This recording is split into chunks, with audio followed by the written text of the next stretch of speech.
आप सभी का बहुत स्वागत है। मेरा नाम है यशदेव मलिक। गवर्नमेंट एम्प्लॉयज के लिए कोरोना के बाद वीजा प्रोसेसेस काफी आसान होंगे, बहुत आसान होंगे। और कोई भी गवर्नमेंट एम्प्लॉय है जो बाहर जाने की सोच रहा है, यूके है, ऑस्ट्रेलिया है, यूएस है, कनाडा है, कहीं पर भी, या यूरोप है, तो उनके लिए ये खुशखबरी ही है कि उनके वीजा प्रोसेसेस बाकी के मुकाबले बहुत ज्यादा अच्छे रहेंगे, बहुत ज्यादा इजी रहेंगे। बाकियों को फिर भी थोड़ा सा डाउट रहेगा कि उनको वीजा मिल सकता है, नहीं मिल सकता है। हालांकि गारंटी तो गवर्नमेंट एम्प्लॉय के लिए भी नहीं है, लेकिन बहुत ज्यादा सक्सेस चांसेस होते हैं। अगर आपके नेटवर्क में कोई है जिनका वीजा बिजनेस से लेना देना है, तो भी आपको बताएंगे कि गवर्नमेंट एम्प्लॉयज के लिए वीजा प्रोसेसेस हमेशा आसान होते हैं, प्रोवाइडेड उनके डॉक्यूमेंटेशन कंप्लीट हो। अगर उनके डॉक्यूमेंटेशन इनकम्प्लीट है तो उस केस में तो उनको भी वीजा नहीं मिलेगा। तो इस वीडियो में मैं आपको बताने वाला हूं कि कैसे आप इस वीजा लॉटरी का फायदा उठा सकते हैं। ये जो लॉटरी है ये मेटाफोरिकली हमने यूज की है, इसको आप लिटरली मत लीजिएगा। जैसे कहते हैं ना, किसी को अगर बहुत प्रॉफिट होता तो हम कहते हैं इसकी तो लॉटरी लग गई। तो ये वही वाली लॉटरी है, क्योंकि इसमें गवर्नमेंट एम्प्लॉयज को बहुत फायदा होने वाला है। तो अगर आप या आपकी फैमिली में या आपके नेटवर्क में अगर कोई गवर्नमेंट एम्प्लॉय है और उन्होंने सोचा हुआ है कि बाहर जाने के लिए उनके प्लान चल रहे हैं और वो थोड़ा कंफ्यूजन में है, तो ये वीडियो उन तक जरूर भेजिए, क्योंकि इसमें मैं बहुत सारे आपको चीजें बताने वाला हूं। आप किस तरीके से इस चीज का एडवांटेज उठा सकते हैं, इसका क्या प्रोसेस रहेगा, किस तरीके से आपने डॉक्यूमेंटेशन प्रिपेयर करने हैं, क्या क्या डॉक्यूमेंटेशन प्रिपेयर करने हैं, ये सारी चीजें मैं आपको इस वीडियो में बताने वाला हूं। तो इसको एंड तक जरूर देखिएगा। अगर आप नए विजिटर हैं हमारे चैनल पे, पहली बार आए हैं, तो इस चैनल को जरूर सब्सक्राइब करें, ताकि जब भी हम फ्यूचर में ऐसी इंपॉर्टेंट वीडियोस डालें तो आप तक नोटिफिकेशन पहुंच सके। तो इसमें सिंपल सा ही फॉर्मूला है। सबको पता है कि गवर्नमेंट जॉब इंडिया में लेना कितना टफ है। लोग तो यहाँ पे कोटा के लिए फाइट करते हैं, अपने आप को बैकवर्ड कहलाने के लिए फाइट करते हैं, जस्ट उनको गवर्नमेंट जॉब्स मिल सकें। हर एक को गवर्नमेंट जॉब चाहिए, गवर्नमेंट जॉब की बहुत रिक्वायरमेंट है। ये सभी एम्बेसीज को पता है, सभी काउंसलर्स को पता है। तो उनको ये चीज का अंदाजा लगाना उनके लिए ज्यादा मुश्किल नहीं है कि कोई भी इंडियन बंदा जिसकी जो यहाँ पे गवर्नमेंट एम्प्लॉय है, वो इतनी आसानी से अपनी गवर्नमेंट जॉब छोड़ के बाहर क्यों सेटल होएगा, एक ऐसे देश में जहाँ की उसको भाषा भी नहीं आती, जहाँ पे उसका कोई लेना देना नहीं है। तो उनको यही मैसेज पहुंचेगा अगर डॉक्यूमेंटेशन कंप्लीट है, तो कि वाकई में जेन्युइनली ट्रैवल करने जा रहे हैं। और अगर डॉक्यूमेंटेशन स्ट्रांग है, जैसे मैं भी बताऊंगा कैसे स्ट्रांग है, तो उस टाइम तो सोने पे सुहागा हो जाता है और उनको वीजा मिलना ऑलमोस्ट गारंटीड है। तो सबसे पहले तो चाहिए होता है उनका पासपोर्ट, नॉर्मल सी बात है, जिसमें 6 महीने की वैलिडिटी बची हुई हो। साथ में फोटोग्राफ्स, अलग अलग कंट्रीज की अलग अलग स्पेसिफिकेशन होती है, visa form, cover letter. Cover letter में एक तरह से इंट्रोडक्शन होता है आपके केस का, जिसमें आप एम्बेसी को बताते हो कि मैं आपके देश में क्यों जाना चाहता हूं, कौन सी डेट्स में जाना चाहता हूं, मेरा पर्पस क्या है, मैं अकेला हूं या मेरे साथ कोई है, मेरा फाइनेंसेस कौन देखेगा, ये सारी चीजें उसमें लिखी होती हैं।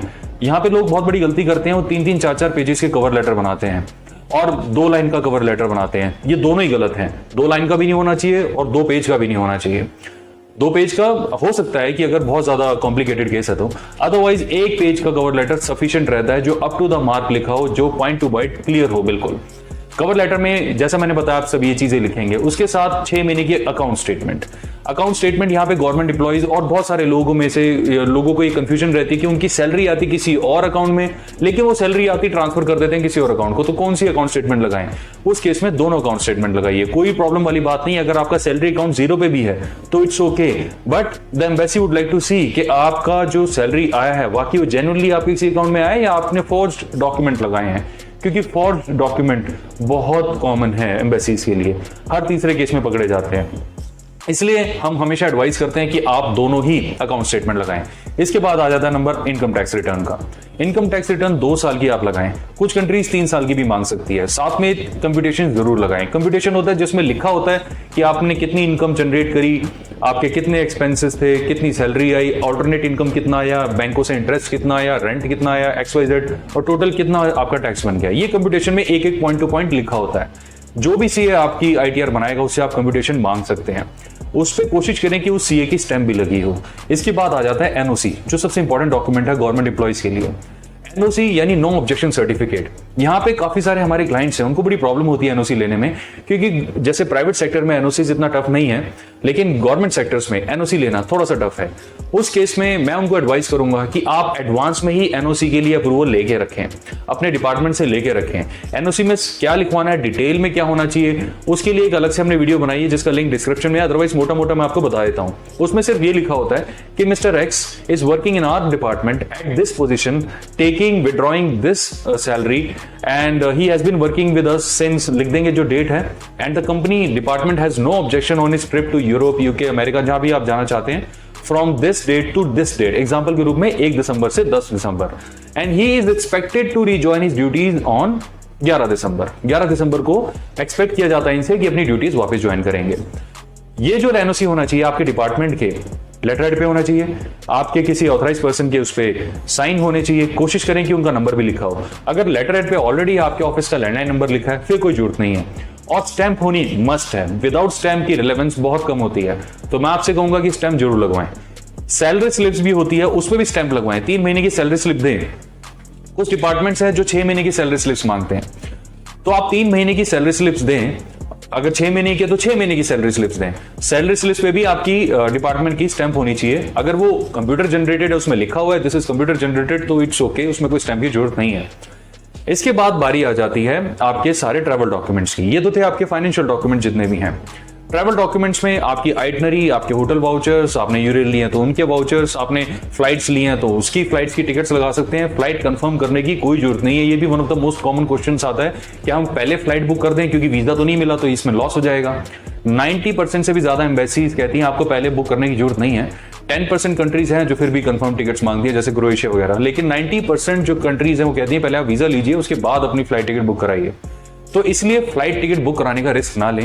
एक पीएनआर कॉपी मंगवाएं। पीएनआर कॉपी होता है कंप्यूटर जनरेटेड कॉपी होती है जो किसी भी आईटा क्वालिफाइड ट्रैवल एजेंट के पास इजीली मिल जाएगी। तो जब आप पीएनआर कॉपी लेते हैं, साथ में होटल वाउचर्स लगाते हैं और अपनी ट्रैवल आइटनरी लगाते हैं, उसके साथ साथ एक कॉम्प्रिहेंसिव हेल्थ इंश्योरेंस भी लगाइए जिसमें सारा का सारा आपका हेल्थ कवर इंक्लूडेड हो। ये सारी चीजें आपने करनी है। और आप साथ में अपना जो गवर्नमेंट आईडी प्रूफ है आपके पास, भाई आप जिस भी डिपार्टमेंट में काम करते हैं कोई ना कोई आईडी कार्ड आपको हो सकता है मिला हो, उस आईडी कार्ड को आप साथ में लगाएं। ओरिजिनल नहीं, उसकी कलर कॉपी। कलर कॉपी का आईडी कार्ड अपना डेफिनेटली लगाएं, वो आपकी बहुत हेल्प करेगा। और अपने सीनियर को अपने ऑफिस में बोल के रखें, क्योंकि 10 में से एक केस में क्रॉस चेकिंग हो सकती है। हालांकि अगर उनको डाउट होता है तो डेफिनेटली वो क्रॉस चेकिंग करेंगे ही करेंगे। तो इन केस आप अपने सीनियर को बता के रखते हैं कि मैंने वीजा एप्लीकेशन अपनी फाइल की हुई है और क्रॉस चेकिंग के लिए एम्बेसी से कॉल आ सकता है, तो आप प्लीज अटेंटिव रहे। तो उस केस में वो तुरंत पहचान जाएंगे अगर किसी का ऐसे कॉल आया, और बस वो उनसे यही पूछेंगे कि क्या ये मिस्टर XYZ यहीं पे काम करते हैं, यहाँ पे किस पोजीशन पे काम करते हैं, कितना टाइम हो गया। बस ये छोटी सी एक वेरिफिकेशन होगी, हार्डली 10 सेकंड की कॉल होगी, दैट्स इट, और फिर आपका काम इसमें क्लियर हो जाएगा। तो फिर इससे फायदा कैसे उठा पाए, इससे हम क्या करें कि जिससे हमें एक तरह से हमारी लॉटरी लग जाए और हमें वीजा मिल जाए। सबसे पहले तो जितने भी डॉक्यूमेंट्स हम लोगों ने डिस्कस करे थे वीडियो के स्टार्टिंग में, आपने जो सुने हैं वो सारे डॉक्यूमेंट्स कंबाइंड विद जो फैक्ट्स अभी मैं आपको बताने वाला हूं, अगर वो सारे कंप्लीट हो जाएं तो आप मान के चलें कि आपका वीजा बिल्कुल गारंटीड ही है। जैसे अगर आपका पे स्केल अच्छा है और आप अपने पे स्केल की डिटेल्स वहां पे देते हैं, ऑब्वियसली सैलरी स्लिप में वो चीज मेंशन होगी, आप अपना पे स्केल अपने कवर लेटर में भी अलग से मेंशन करके दें, उसका आपको एडिशनल एडवांटेज मिलेगा। सेकेंडली, आपका अगर रिकॉर्ड एकदम क्लीन है, कोई ओवरस्टे नहीं है, कोई डिपोर्टेशन नहीं है, या बहुत बार आपका रिफ्यूज नहीं हुआ, एकदम क्लीन रिकॉर्ड है और थोड़ी बहुत ट्रैवल हिस्ट्री भी है, तो उसका एडिशनल आपको एडवांटेज होएगा और इससे आपके जो सक्सेस रेट है वो बहुत शार्पली इंक्रीज हो जाएंगे। उसके बाद जो आपका पीएफ कटता है आपकी सैलरी से, भाई आपकी कंपनी आपको जो भी सैलरी देती है डेफिनेटली उसमें से कोई ना कोई पीएफ डिडक्ट होता होगा। आप वो पीएफ की स्टेटमेंट भी साथ में लगाएं, उस पीएफ की स्टेटमेंट में आप स्टैंप भी लगवाएं। ये सारे डॉक्यूमेंट्स आप जो हमने पहले डॉक्यूमेंट्स डिसाइड करे थे उसके साथ लें, एप्लीकेशन अपनी कंप्लीट करें, वीजा फॉर्म अपना कंप्लीट करें, उसके बाद अपॉइंटमेंट डेट में जाके इसे सबमिट करा दें, दैट्स इट। आप ये कराइए, I am very much sure इसका रिजल्ट आपको बहुत ही फ्रूटफुल आएगा, क्योंकि गवर्नमेंट एम्प्लॉइज जो होते हैं उनके लिए ये माना जाता है इतनी मुश्किल से, इतनी मेहनत से वो लोगों ने जॉब हासिल की है, इतने कंपटीशन से वो निकल के गए हैं, तो डेफिनेटली इतनी छोटी सी ट्रैवल के ऊपर ही अपना इतना बड़ा कैरियर सेक्रीफाइस नहीं करेंगे। तो ये कॉमन धारणाएं हैं काफी सारी एम्बेसीज और हाई कमीशंस में, कॉन्सुलेट्स में, जिसका आप एडवांटेज उठा सकते हैं और आपको वीजा एकदम अपने लिए गारंटी कर सकते हैं और इस लॉटरी को रियलिटी में कन्वर्ट कर सकते हैं। तो मुझे पूरी उम्मीद है कि ये सारा कंसेप्ट आपको क्लियर हो गया होगा, ये सारे डॉक्यूमेंटेशन आपको क्लियर हो गए होंगे, खासतौर से हमारे वो व्यूअर्स जो गवर्नमेंट एम्प्लॉइज हैं जो काफी टाइम से परेशान हो रहे थे। और भी काफी सारी डिटेल्स लेकर फिर से मिलेंगे। धन्यवाद, बाय बाय।